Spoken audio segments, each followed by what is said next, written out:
Okay, now we are ready to fill up our water container with water.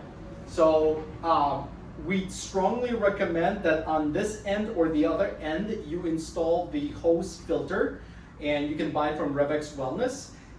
Make sure when you use it, the first time you connect it to your hose, you drain it into your garden or somewhere else, because for the first 1 to 3 minutes, charcoal is going to be charged, and you will see charcoal come out of it with the water. But in this example, we're just going to go straight from the hose into the barrel.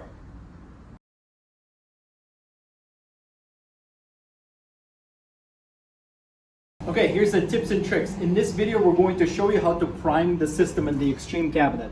So I have my hose here.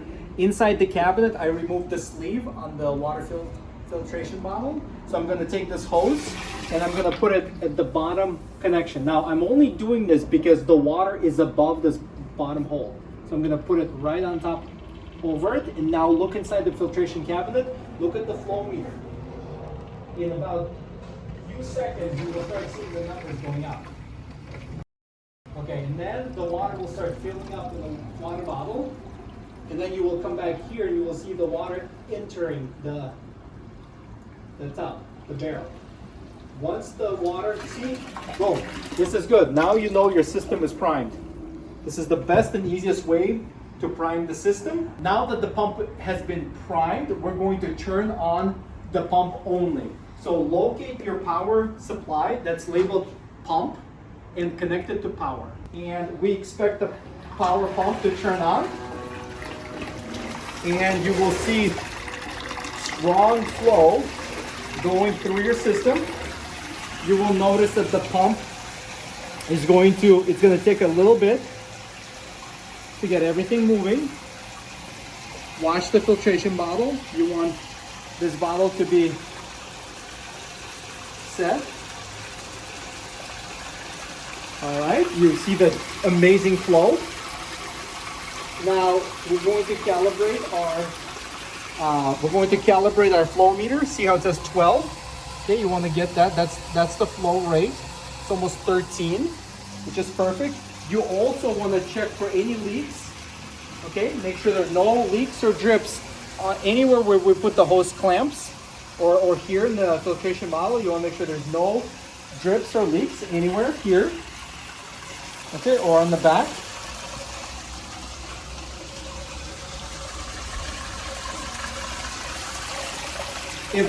If there are any drips or leaks here, again, just remember, all you have to do is just loosen the hose clamp, move it a little bit slightly up or down the green tubing, and tighten it again.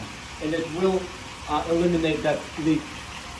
Okay, so now that we have an amazing flow, we recommend setting your water level to the minimum, which will cover this hole. And that will be it. Hey guys, now that the water is circulating and moving, here's a very important required step. We're actually going to ask you to unplug the pump and plug it back in. So I'm going to power everything off. I'm going to wait about 10 to 20 seconds and I'm going to connect the pump back. This step ensures that we push all the air bubbles out of the system. In fact, we're actually going to reduce it by about 80%. But it's very important to push all the air out. This will reduce significantly the noise inside the filtration cabinet and again, push all the air out. So here we go. I'm going to connect the pump back in. Every time you connect the pump, make sure you have a strong water flow. And you will see actually your water flow will increase a little bit each time you do it.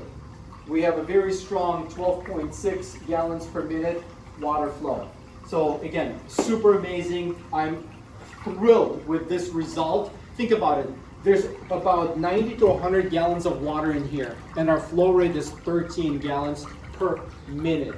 This means that all of the water that's in here gets cycled so many times through this amazing filtration system that you are literally cold plunging in water that you can drink, but don't drink that water.